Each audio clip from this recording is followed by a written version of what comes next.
Tuesday, March 6. This is the news on PBCJ. I am Simone Absalom.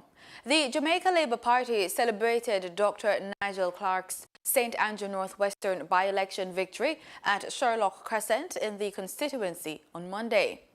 Preliminary results show that Clarke garnered 4,448 votes over the People's National Party's Keisha Hale, who managed to get 2,812 votes.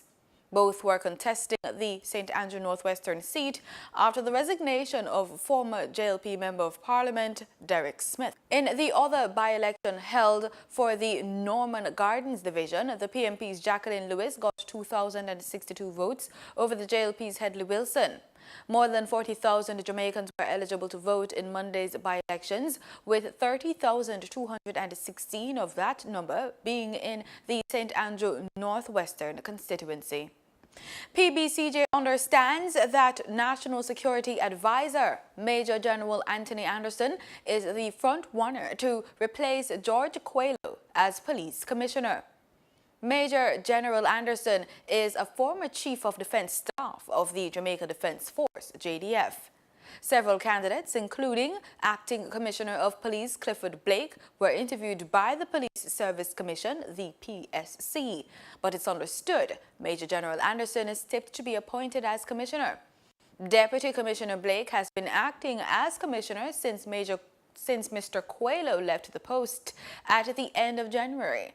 Calls placed to the PSC Chairman Professor Gordon Shirley were not answered. National Security Minister Robert Montague told the Nationwide News Center that his ministry has not been advised by the PSC who will be the new commissioner. The Office of Utilities Regulation, OUR, has set a directive given permission to the Jamaica National Water Commission to issue multiple bills in a single billing cycle, but only under exceptional circumstances. These special instances relate to reconnections, replacement of customer meters, requests by a customer for readings, and any other circumstances approved by the OUR. Otherwise, NWC customers should not receive more than one bill per cycle. The new directive takes effect today. The OUR says failure by the NWC to comply within the specified time will render it liable to prosecution pursuant to the provisions of Section 9 and 10 of the OUR Act. Foreign Affairs and Foreign Trade Minister Kamina Johnson-Smith has hailed the Organization of American States for its role in aiding Jamaica's social development and that of other nations in the Caribbean region. Speaking at the opening of the 70th anniversary celebrations of the OAS at the regional headquarters of the Mona Campus, University of the West Indies recently, Johnson-Smith said that Jamaica and its people have had multiple high-impact benefits from the organization, which has been in existence in Jamaica since 1969. She noted projects at the community level, saying the Peckham Bamboo Pre-Processing Project, for example, has assisted in capacity building in the area of agro-processing and has generated significant employment opportunities. Johnson-Smith added that the OAS has also been responsible for, quote, providing institutional strengthening for courts for drug-related offenses and project for rapid situation assessment on drug and alcohol use in Jamaica and other projects on security, corruption, prevention, and money laundering investigations, end quote. In regional news, electoral officials in Cuba on Sunday tested the readiness of the electoral process ahead of the March 11 parliamentary polls. The test sought to identify flaws in the voting process with a view of fixing them as soon as possible. We get more in this report from Richard Richards from Kamal Karib in Cuba. The Cuban national election committees will be accomplishing a dynamic trial throughout the country. This drill will take place the coming Sunday, 4th of March. That day, the availability of the resources will be tested along with the electoral authorities that will intervene in Cuba's general elections on March the 11th.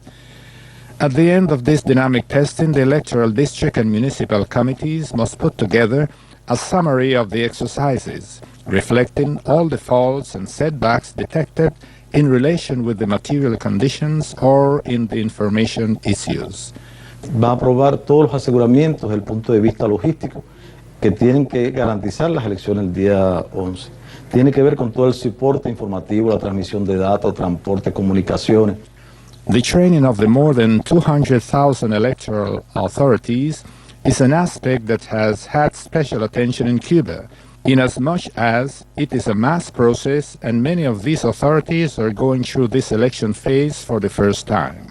Es importante decir que de proceso electoral a proceso electoral se producen cambios que ciertamente tienen que ver con la experiencia que se va adquiriendo y con siempre la intención de garantizar de que perfeccionar los mecanismos electorales nuestros y demás.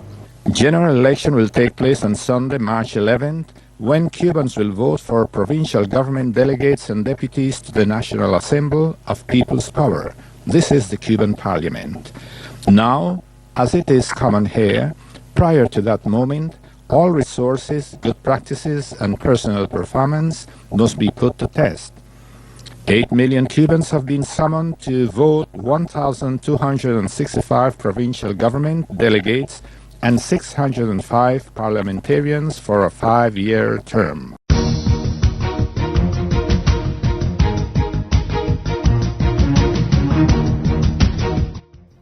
In sports, it's being reported that a member of Jamaica's female bobsleigh team, which competed at the recently concluded Winter Olympics, has tested positive for a banned substance.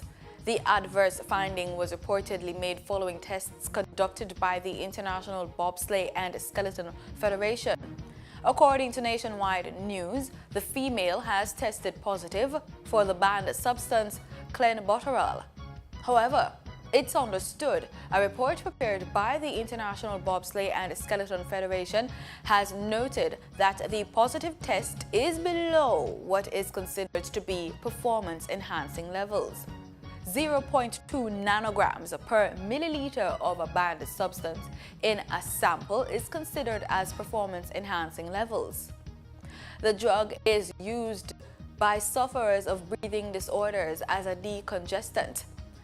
The report notes that it's possible the athlete came into contact with the banned substance by eating contaminated food. The athlete's name is being withheld because her B sample has not yet been tested. In other sporting news, the Pakistan Cricket Board has revised the dates for the West Indies series, with all 3 2020s now carded for April. Initially, the tour was expected to run from March 29 to April 1 in Lahore, but PCB chairman Najam Sethi announced Monday that the Caribbean side would now play matches on April 1, 2, and 4 at the Gaddafi Stadium. Despite the agreement to play all games in Lahore, Sethi said he was still hopeful of having a match staged in Karachi. He told reports, quote, "The West Indian Cricket Board have signed a contract to play 3 matches in Lahore, but I will try to convince the board to play at least 1 match in Karachi," end quote. Though the PCB has given regular updates on the proposed tour, CWI are yet to make an announcement. A similar 3-match series had been originally scheduled for last September, but was scrapped because of heavy smog and the unavailability of key West Indies players because of the Bangladesh Premier League. PCB said last month the reciprocal tour against West Indies would be staged in the United States, with a T20 international being played for the first time in Houston, Texas, and the remaining games at Central Broward Regional Park Stadium in Fort Lauderdale. And that's the news. Do stay with us. The weather report is next.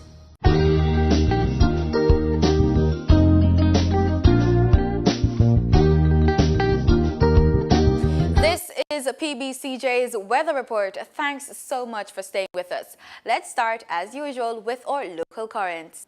In Kingston right now, the temperature is just about 27 degrees Celsius. We're seeing a forecast of sunny skies this afternoon with some partly cloudy conditions. This evening, though, we could get some rainfall as the temperature is set to go down to 19 degrees Celsius. Let's take a look at what's happening over there in Montego Bay, St. James. This afternoon, we can expect scattered showers in certain areas. We're also expecting temperatures between 19 and 26 degrees Celsius throughout the day. In some areas, though, it's expected that the temperature is set to go down to a cool 6 degrees Celsius, and we're expecting some forecasted rainfall for this evening in Montego Bay, St. James as well. Let's take a look at what's happening across the islands today. We're seeing temperatures between 26 and 27 degrees Celsius. We're also seeing a forecast of scattered showers across most parishes. In our forecast for tomorrow, we're looking across the island. We're expecting rainfall across most parishes for tomorrow. Some cloudy conditions over there in Black River, St. Elizabeth. We're also expecting temperatures between 27 and 28 degrees Celsius.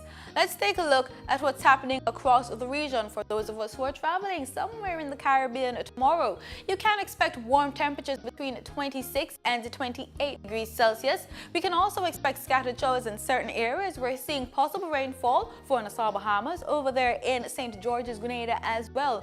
We're looking at cloudy conditions in the eastern end of the Caribbean and sunny skies over there in Campeche, Mexico.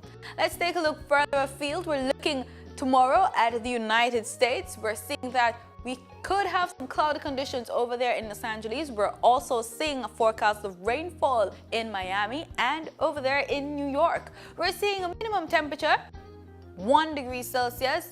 In New York, high 3 degrees. We're seeing highest temperature forecast for these areas in Miami, 28 degrees Celsius. And that's it for the weather report. Thanks so much for making it PBCJ. Remember, we are the People's Station.